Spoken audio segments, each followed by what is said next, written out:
నమస్తే, welcome to RP7 TV news. ఇప్పుడు headlines చూద్దాం. మేడారం మహాజాతర ప్రధాన పూజారిగా సిద్ధపోయిన నితిన్. ఆ గుర్తింపు కార్డు ఉంటేనే ఫ్రీ కరెంట్ గృహజ్యోతి స్కీమ్ పై కీలక ఉత్తర్వులు. మల్లారెడ్డి యూనివర్సిటీ నుంచి విదేశాలకు 43 మంది స్టూడెంట్స్. ఇండియాలోనే తొలిసారిగా. మాజీ ఎంపీ రాజయ్యకు రేవంత్ సర్కార్లో కీలక పదవి. ఆసియాలోనే అతిపెద్ద గిరిజన జాతర మేడారం మహాజాతరకు శరవేగంగా ఏర్పాట్లు జరుగుతున్నాయి. ఈ నెల 21 నుంచి 24వ తేదీ వరకు జాతర జరగనుండగా ఈ మహా జాతరకు 1.5 కోటి భక్తులకు పైగా వస్తారని అధికారులు అంచనా వేస్తున్నారు. ఇక వనదేవతలు సమ్మక్క సారలమ్మ ప్రధాన పూజారిగా మేడారానికి చెందిన సిద్ధబోయిన నితిన్ నియమితులయ్యారు. సమ్మక్క దేవతకు 5 సారలమ్మకు 6, పగిడిద్దరాజు గోవిందరాజుకు ఒక్కొక్కరు చొప్పున ప్రధాన పూజారులుగా వ్యవహరిస్తారు. మేడారం ప్రధాన పూజారుల్లో ఒకరైన సిద్ధబోయిన లక్ష్మణరావు 3 నెలల క్రితం అనారోగ్యంతో మృతి చెందారు. అప్పటి నుంచి ఆయన స్థానంలో ఎవరినీ నియమించలేదు. ఇక జాతరలో పూజల దృష్ట్యా ప్రధాన పూజారులందరూ వారి కుటుంబ సభ్యులు సమావేశమై లక్ష్మణరావు వారసుడి ఎంపికపై చర్చించారు. ఆయన కుమారుడు నితిన్ ను ప్రధాన పూజారిగా ఎంపిక చేసి దేవాదాయ శాఖకు సిఫార్సు చేశారు. దీంతో నితిన్ నియామకాన్ని అధికారులు ఇటీవల ఆమోదించారు. బుధవారం నుంచి నిర్వహించనున్న మహా జాతర ఉత్సవంలో నితిన్ మిగతా 12 మందితో కలిసి ప్రధాన పూజారిగా వ్యవహరిస్తారు. తెలంగాణలో కాంగ్రెస్ ప్రభుత్వం 6 గ్యారంటీల అమలుకు సిద్ధమవుతుంది. ఇప్పటికే 2 గ్యారంటీలు అమలు చేయగా మరో 2 గ్యారంటీల అమలుకు రెడీ అయింది. ఇక గృహజ్యోతి పథకం కింద 200 యూనిట్లు ఫ్రీ కరెంట్ ఇస్తామని ఎన్నికల ముందు కాంగ్రెస్ హామీ ఇచ్చిన సంగతి తెలిసిందే. అందులో భాగంగా పథకం అమలుకు కార్యాచరణ రూపొందిస్తున్నారు. ఇళ్లకు ఉచిత కరెంటు అమలు ప్రక్రియలో భాగంగా లబ్ధి పొందాలనుకునే వారు తొలుత ఆధార్ ధృవీకరణ అథెంటిఫికేషన్ చేయించుకోవాలని తెలంగాణ ఇంధన శాఖ గెజిట్ నోటిఫికేషన్ రిలీజ్ చేసింది. ప్రభుత్వ రాయితీ పథకాలను పారదర్శకంగా అమలు చేయాలంటే ఆధార్ సహా గుర్తింపు కార్డులు అవసరమని ఉత్తర్వుల్లో తెలిపింది. బయోమెట్రిక్ విధానంలో ఆ ధృవీకరణ పూర్తి చేస్తేనే పేర్లు నమోదు చేస్తామని గెజిట్ నోటిఫికేషన్ జారీ చేసింది. ఈ పథకం అమలు కోసం ఎప్పటికప్పుడు జారీ చేస్తే ఉత్తర్వుల్లోని నిబంధనల మేరకు లబ్ధిదారులను ఎంపిక చేయాలని డిస్కంలకు ప్రభుత్వం సూచించింది. ఇక గృహజ్యోతి పథకం ద్వారా లబ్ధిదారులకు ఆధార్ ధృవీకరణ ప్రక్రియ డిస్కంలు చేపట్టాలని ఇంధన శాఖ నిర్దేశించింది. ఇక లబ్ధిదారులు తమ పేర్లు నమోదు చేయించుకోవాలంటే ఇంటి కరెంటు కనెక్షన్ ఎవరి పేరు మీద ఉందో వారి ఆధార్ను ముందుగా విద్యుత్ సిబ్బందికి అందజేయాలని పేర్కొన్నారు. హైదరాబాద్లోని మల్లారెడ్డి యూనివర్సిటీ స్టూడెంట్స్ అదరగొట్టారు. School of agriculture sciences BSc agriculture నుంచి 43 మంది విద్యార్థులు విదేశాలకు ఎంపికయ్యారు. అమెరికా, నెదర్లాండ్లో జరిగే అగ్రికల్చర్ లర్నింగ్ ప్రోగ్రాంకు విద్యార్థులు ఎంపికయ్యారు. మొదటగా ఈ నెల 19న 2 విద్యార్థులు అమెరికాకు వెళ్లారు. ఈ నెల చివరి వారంలో మరో 30 మంది విద్యార్థులు అమెరికా, 13 మంది విద్యార్థులు నెదర్లాండ్కు వెళ్లనున్నారు.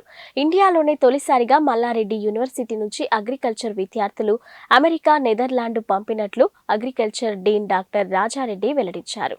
విదేశాలకు వెళ్లేందుకు ఎంపికైన విద్యార్థులను మాజీ మంత్రి మల్లారెడ్డి గ్రూప్స్ అధినేత చామకూర మల్లారెడ్డి అభినందనలు తెలిపారు.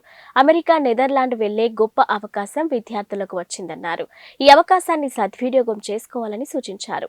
ఇక తమ యూనివర్సిటీ నుంచి 43 విద్యార్థులు విదేశాలకు వెళ్లడం సంతోషంగా ఉందని చెప్పారు. మాజీ ఎంపీ సిరిసిల్ల రాజయ్యకు రేవంత్ సర్కార్ కీలక పదవి కట్టబెట్టింది. ఆయన్ను రాష్ట్ర ఫైనాన్స్ కమిషన్ చైర్మన్ గా నియమించింది. ఈ మేరకు గవర్నర్ తమిళిసై శుక్రవారం ఉత్తర్వులు జారీ చేశారు. ఇక ఆయనతో పాటు వికారాబాద్కు చెందిన ఎం రమేష్, సూర్యాపేట జిల్లాకు చెందిన సంకపల్లి సుధీర్ రెడ్డి, మహబూబాబాద్ జిల్లాకు చెందిన నెహ్రూ నాయక్ మాలోత్ ను కమిషన్ సభ్యులుగా నియమించారు. వీరు 2 ఏళ్ల పాటు ఈ పదవుల్లో కొనసాగనున్నారు. కరీంనగర్ జిల్లా మానకొండూరు మండలం లింగాపూర్కు చెందిన సిరిసిల్ల రాజయ్య ప్రాథమిక విద్య లింగాపూర్లోని ఇంటర్ కరీంనగర్లో పూర్తి చేశారు. ఇక హైదరాబాద్లో ఉన్నత చదువులు చదివిన ఆయన జమ్మికుంట వ్యవసాయ శాఖ అధికారిగా పనిచేశారు. ఆ తర్వాత వీణవంక, జగిత్యాల, జమ్మికుంట, పెద్దపల్లి, సుల్తానాబాద్ మండల అభివృద్ధి అధికారిగా విధులు నిర్వర్తించారు. ఇక ఆదిలాబాద్, వరంగల్ జిల్లా పరిషత్లో డిప్యూటీ సీఈఓగా విధులు నిర్వర్తించి ఉద్యోగ విరమణ చేశారు. అనంతరం 2009లో కాంగ్రెస్ నుంచి వరంగల్ ఎంపీగా ఎన్నికయ్యారు. 2015లో రాజయ్య ఇంట్లో ఆయన కోడలు సారిక, మనవళ్లు అభినవ్, అయాన్, శ్రీయాన్ అనుమానాస్పద స్థితిలో మంటల్లో సజీవ దహనమయ్యారు.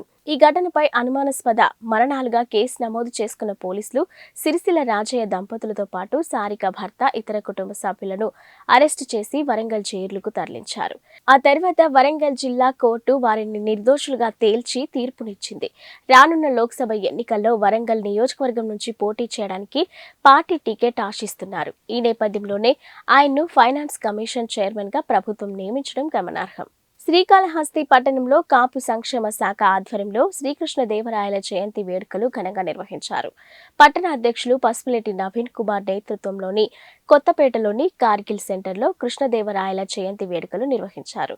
ఈ సందర్భంగా బలిజ సంఘం నాయకులు మాట్లాడుతూ శ్రీకృష్ణదేవరాయల కీర్తి ప్రతిష్టలు వర్ణించలేనివని, ఇక భావి భవిష్యత్తులో కూడా ఆయన చేసిన పనులు ఆదర్శంగా నిలుస్తాయని కొనియాడారు. ఈ వేడుకలో నియోజకవర్గ అధ్యక్షులు వేణుగోపాల్ నాయుడు, అంజూరు బాలసుబ్రహ్మణ్యం, రంగా మిత్రమండలి అధ్యక్షులు సిద్ధులు గారి ప్రతాప్, పగడాల ప్రతాప్ తదితరులు పాల్గొన్నారు. అలాగే రాధారంగా మిత్రమండలి అసోసియేషన్ ప్రెసిడెంట్ ప్రతాప్ గారు, నియోజకవర్గ ప్రెసిడెంట్ సిద్ధుల గారి ప్రసాద్ గారు ఇచ్చేసినటువంటి మహానుభావులందరికీ ఆ యొక్క నమస్కారాలు. అలాగే ఈ కార్యక్రమానికి ఇచ్చేసిన మహిళా మతలకు కూడా నా యొక్క నమస్కారాలు. శ్రీకృష్ణదేవరాయలు పుట్టి ఇప్పటికి సుమారుగా 733 సంవత్సరాలు అయింది. ఆయన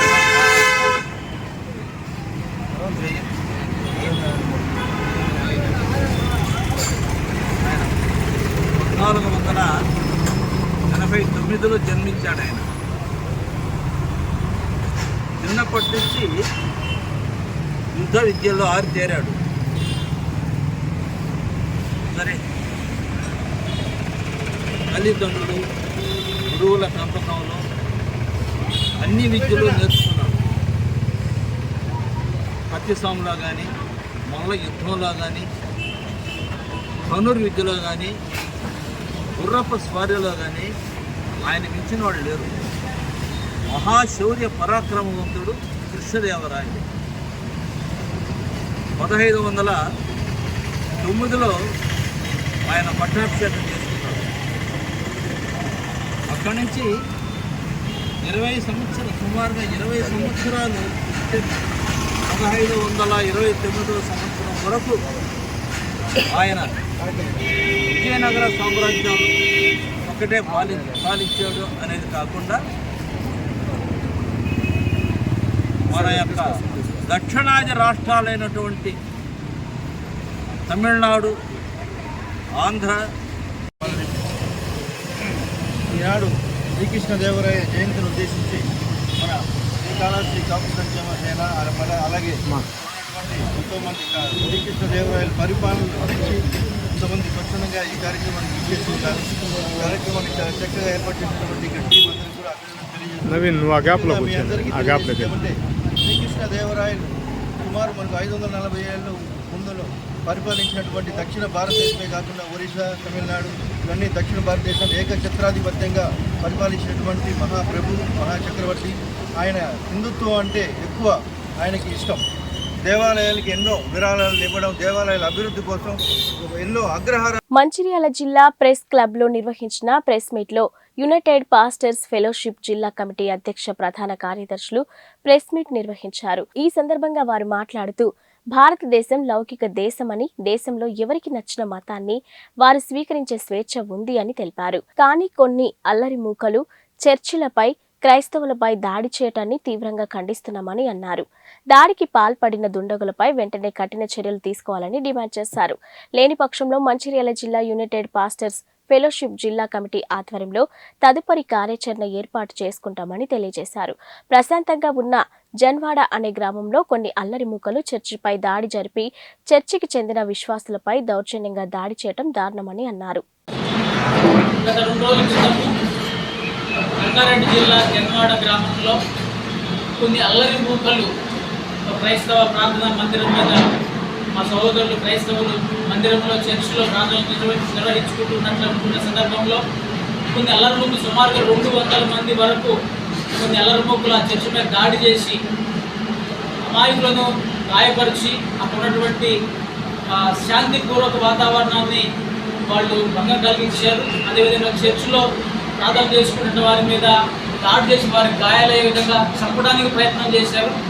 సో ఈ యొక్క సంఘటనని మంచిర్యాల జిల్లా యునైటెడ్ పాస్టర్స్ ఫెలోషిప్ అసోసియేషన్ తరఫున తీవ్రంగా ఖండిస్తున్నామని చెప్పేసి ఈ సందర్భంగా తెలియజేస్తున్నాం. ఈ యొక్క భారతదేశం యొక్క గొప్పతనం ఏంటంటే ఇది ఒక లౌకిక రాజ్యం. భారత రాజ్యాంగంలో రాయబడి ఉంటుంది భారతదేశము సర్వసత్తాక సార్వభౌమ లౌకిక రాజ్యం అని చెప్పేసి అక్కడ రాజ్యాంగం తెలియజేస్తున్నది. అన్ని మతాలు ఇక్కడ ఎన్నో సంవత్సరాల నుంచి ప్రతి మతం ఇక్కడ విరాజిల్లుతున్నది.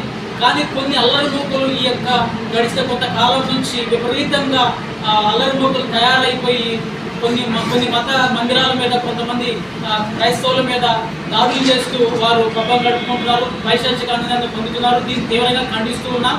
దయచేసి యొక్క విషయంలో ఇక నుంచి అటువంటి జరగకుండా ప్రభుత్వం వారు కూడా చర్యలు ఖచ్చితమైన చర్యలు తీసుకోవాల్సిందని మేము మనవి చేస్తూ ఉన్నాం.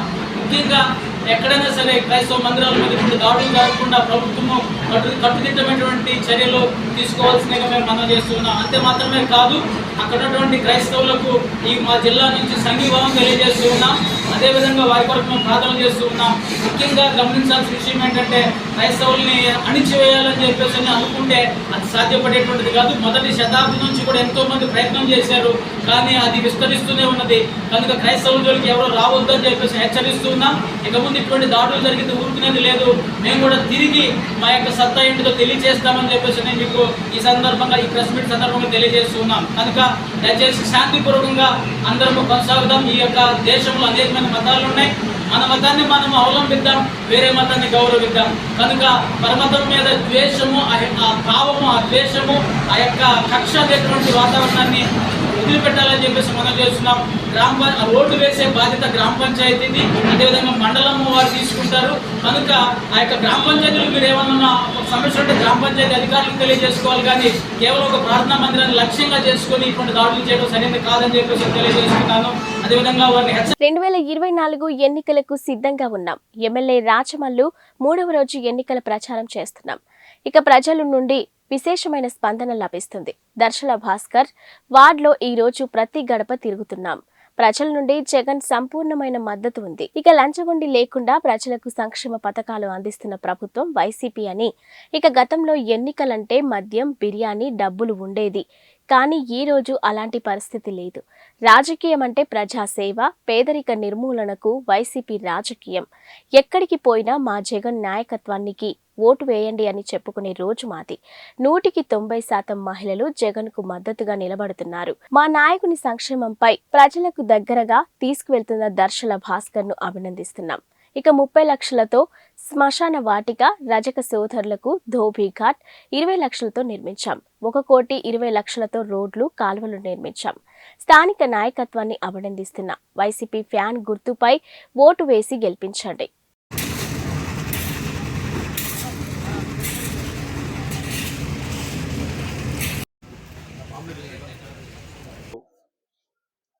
ఎన్నికల యుద్ధానికి వైఎస్ఆర్ కాంగ్రెస్ పార్టీ సంసిద్ధంగా ఉంది అని చెప్పి మా ఎన్నికల ప్రచారాన్ని అందరికంటే ముందుగా ఎంతో సంతోషంగా ప్రారంభించినాం. ఇది 3వ రోజు మా ప్రచారం. మొదటి రోజు సాంప్రదాయబద్ధంగా శివపార్వతులకు పూజ చేసి అమ్మవార్షాలలో అమ్మవారి ఆశీస్సులు తీసుకొని కార్యకర్తల, నాయకుల, శ్రేయోభిలాషుల సమక్షంలో దాదాపు 10-15 వేల మంది కార్యకర్తల నడుమ లాంఛనంగా ప్రారంభించినాం ప్రచారాన్ని. ఆ పిమ్మట 1వ వార్డులో నిన్న తిరిగినాం, బొల్లవరం. విశేషమైనటువంటి స్పందన, అద్భుతమైనటువంటి ప్రజా ఆదరణ ప్రత్యక్షంగా మేము చూడగలిగినాం. ఈరోజు 2వ వార్డులోకి వచ్చినాం. ద్వార్షల భారతమ్మ, సేట్ భాస్కర్ దంపతులు. మా కౌన్సిలరు భారతమ్మ, వారి భర్త భాస్కర్ రెడ్డి, వారి కుమారుడు గురు. వీరి నాయకత్వంలో ఈ వార్డులో ఈరోజు పర్యటించినాం. ఉదయం 7 నుంచి 10 వరకు నేను, నా భార్య ఒకే వార్డులోనే మేము ఇరువురం 2 బృందాలుగా విడిపోయి ప్రతి గడపను ఈరోజు స్పర్శించినాం, ప్రతి తలుపు తట్టినాం. చాలా అద్భుతమైనటువంటి విశేషమైనటువంటి స్పందన, ఆదరణ నాకు కనిపిస్తూ ఉంది.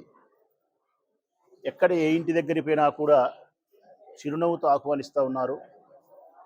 మనస్ఫూర్తిగా, మనస్సు నిండుగా జగన్కు మా సంపూర్ణమైన మద్దతు ఉంటుందని చెప్పి మనస్ఫూర్తిగా చెప్తా ఉన్నారు. నేను 30 సంవత్సరాలుగా రాజకీయాల్లో కొనసాగుతూ ఉన్నా. వివిధ రకాల పదవులలో కానీ, కార్యకర్తగా కానీ, నాయకునిగా కానీ 28 సంవత్సరాలు నేను ప్రచారాలలో పాల్గొన్నా. నేను మనస్ఫూర్తిగా చెప్తా ఉన్నా,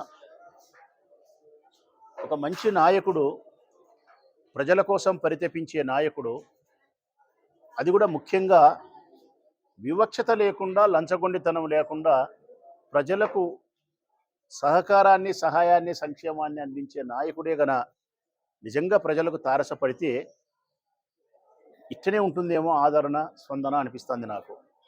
ఇది నేను గతంలో చూడలే. గతంలో ఎంతసేపు ఉన్న ఎన్నికలంటే 500 రూపాయల నోటు, 50 రూపాయల విస్కీ బాటలు, 5 రకాల అబద్ధాలు, 50 రకాల మనుషులతో, ఊకదంపుడు ఉపన్యాసాలతో, పనికిమాలిన, పనికిరాని రాజకీయ ప్రచారాలతో ఎన్నికల ప్రచారాలు చేసినారు. పనులు రాలగొట్టుకోనికి ఏ రాయి అయితే ఏముంది అనే సంధాన ఎవనో గనికి పనికిమాలలో ఒకనికి ఓటేయాలి కాబట్టి 2 పోటీ చేసినప్పుడు అందులో మెరుగైన పనికిమాలలోనికి ఓటేసినారు గతంలో. కానీ ఈరోజు ఆ పరిస్థితి కాదు. రాజకీయాలంటే వ్యూహం కాదు, రాజకీయాలంటే ప్రజాసేవ. మనం నిర్మలమైనటువంటి, నిష్కలమైనటువంటి మనస్సుతో వివక్షతకు తావు లేకుండా పేదరిక నిర్మూలనకు, అన్ని కులాలు, అన్ని మతాలు, అన్ని వర్గాల వారు సంతోషంగా ఉండడానికి ఒక ప్రభుత్వం ఏ ఏ నిర్ణయాలు తీసుకోవాలనో, మౌలికమైనటువంటి వసతులతో పాటు ఆరోగ్యకరమైన జీవితాన్ని వారికి అందించే క్రమంలో మంచి పాలన అందిస్తే అదే రాజకీయమవుతుంది. అదే ప్రజా హృదయాలలో ఎప్పటికీ నిలబడిపోయే పాలన అవుతుంది అనేది మా ప్రీతమ నాయకుడు జగన్మోహన్ రెడ్డి గారు రుజువు చేసినారు అనేది ప్రత్యక్షంగా ఈరోజు కళ్ళతో మేము చూస్తున్నాం. ఈరోజు ఎక్కడికి పోయినా మేము నాకు ఓటు వేయి అని చెప్పుకునే స్థితిలో నుంచి మా జగన్ పరిపాలనకు ఓటు వేయి, మా జగన్ నాయకత్వాన్ని మరొకసారి సమర్థించు అని చెప్పుకునే స్థాయికి ఎమ్మెల్యేలను, కార్యకర్తలను తీసుకుపోగలిగినాడు అంటే ఎంత సుపరిపాలన ప్రజలకు అందించినాడు, పేదల కుటుంబాలకు ఆ మనిషి ఎంత దగ్గరైనాడు అనేదానికి ఇదే నిదర్శనం, ఇదే సాక్ష్యం. ఈరోజు 2వ వార్డులోనే తిరుగుతూ ఉంటే 100కి 90 మంది మహిళలు ఏకపక్షమైనటువంటి తీర్పు ఇవ్వడానికి సంసిద్ధంగా ఉండారు. ఇది నేను తెలుగుదేశం పార్టీ వారికి హెచ్చరిక చేస్తా ఉన్నా. నేను అబద్ధమో మీ ఆత్మవిశ్వాసాన్ని సన్నగిల్లడానికో చెప్పడంలే. నేను ఇది సత్యం. 100కి 90% మంది మహిళలు జగన్మోహన్ రెడ్డి గారి పరిపాలనకు మద్దతుగా నిలబడినారు. అందుకే మమ్మల్ని ఇంత విశేషంగా ఆదరిస్తున్నారు, ఆహ్వానిస్తున్నారు.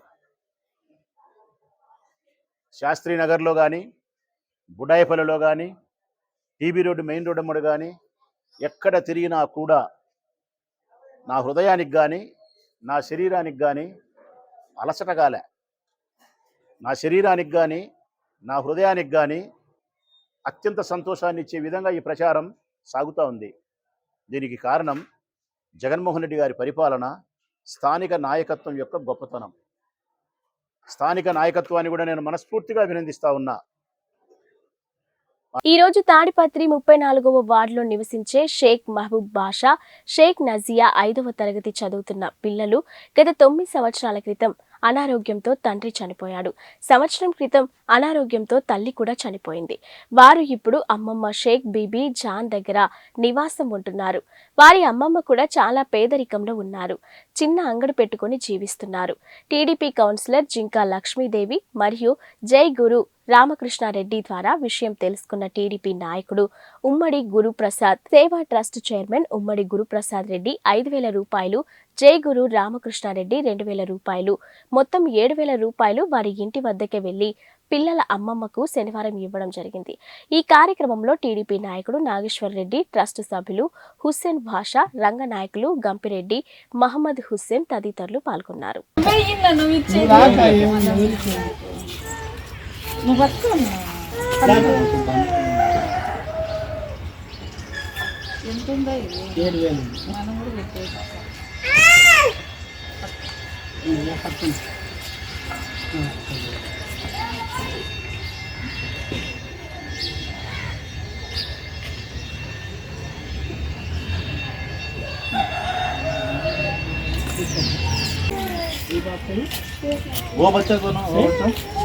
పల్నాడు జిల్లా గురజాల మండలం మాడుగులలో బాబు షూరిటీ భవిష్యత్కు గ్యారంటీ కార్యక్రమం నిర్వహించారు.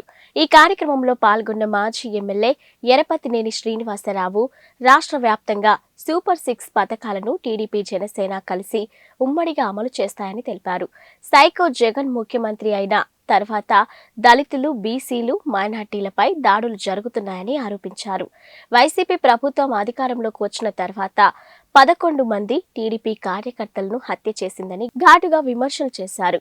వచ్చే ఎన్నికల్లో టీడీపీ జనసేన అధికారంలోకి వస్తుందని ధీమా వ్యక్తం చేశారు.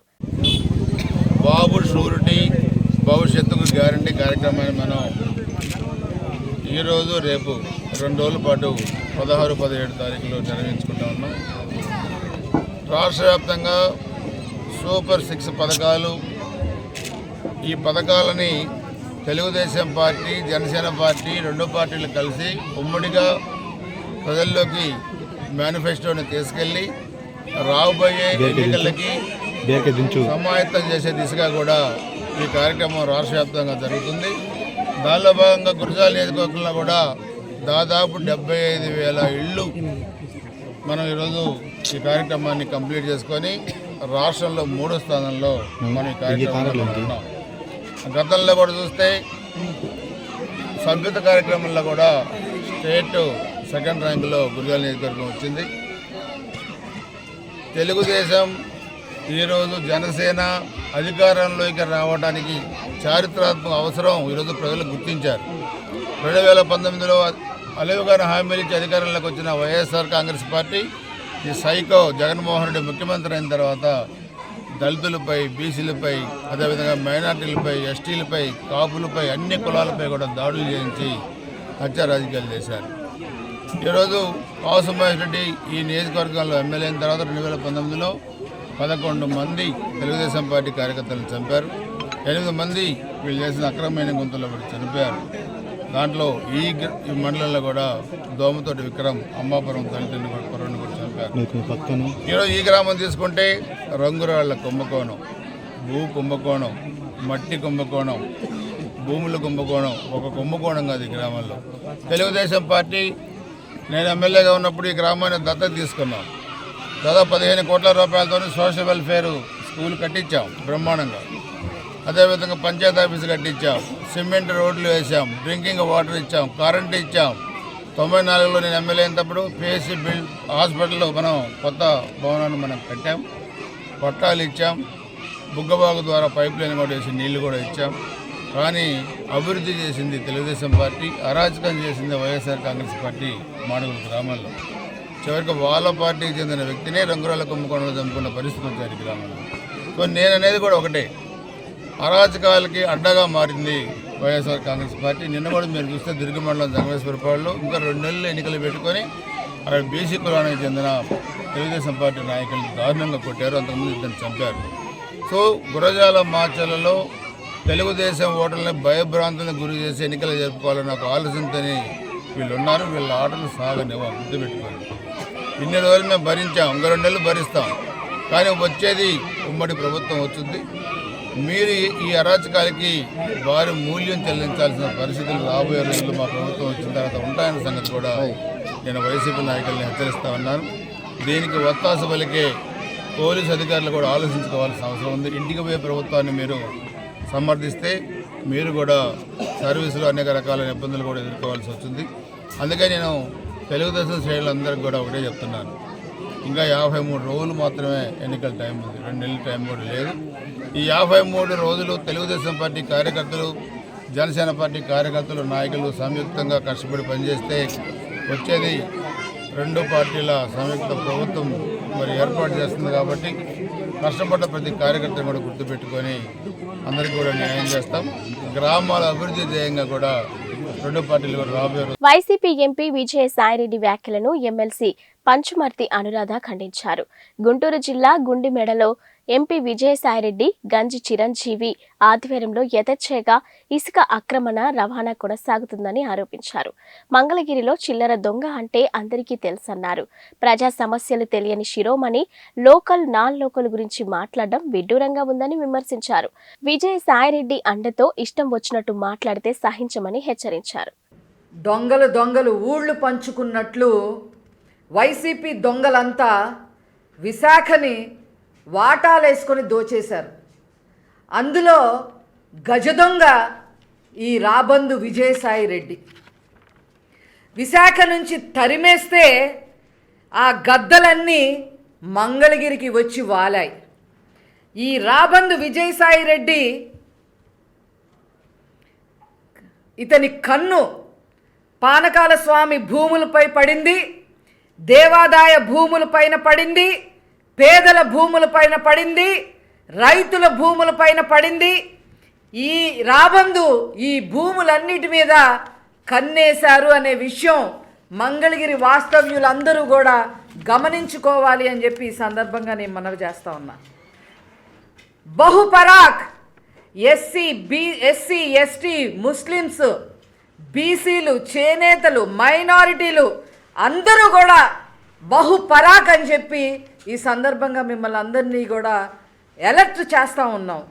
కనురెప్ప ఆర్పారంటే ఆ భూమి మీ భూములన్నీ హాంఫట్, అందులో ఏమాత్రం కూడా అతిశయోక్తి లేదు.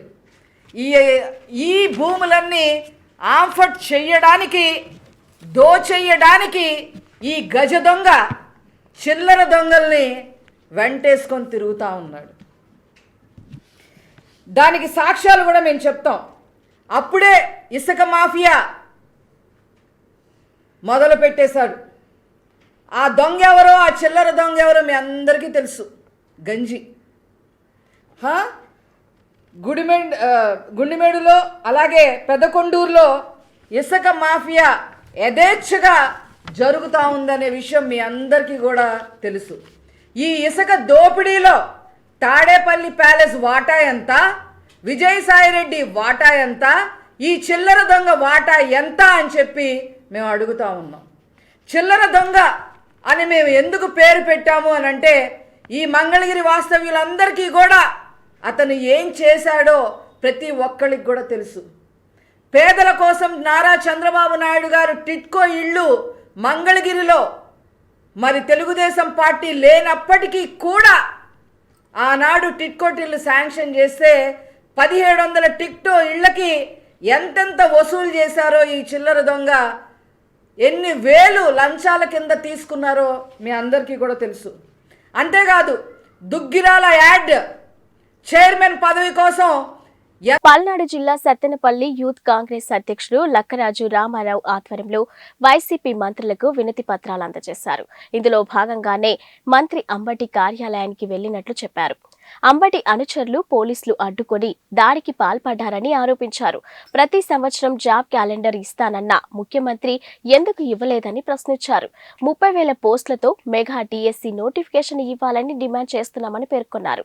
లేని పక్షంలో ముఖ్యమంత్రి నివాసానికి ముట్టడి చేస్తామని హెచ్చరించారు.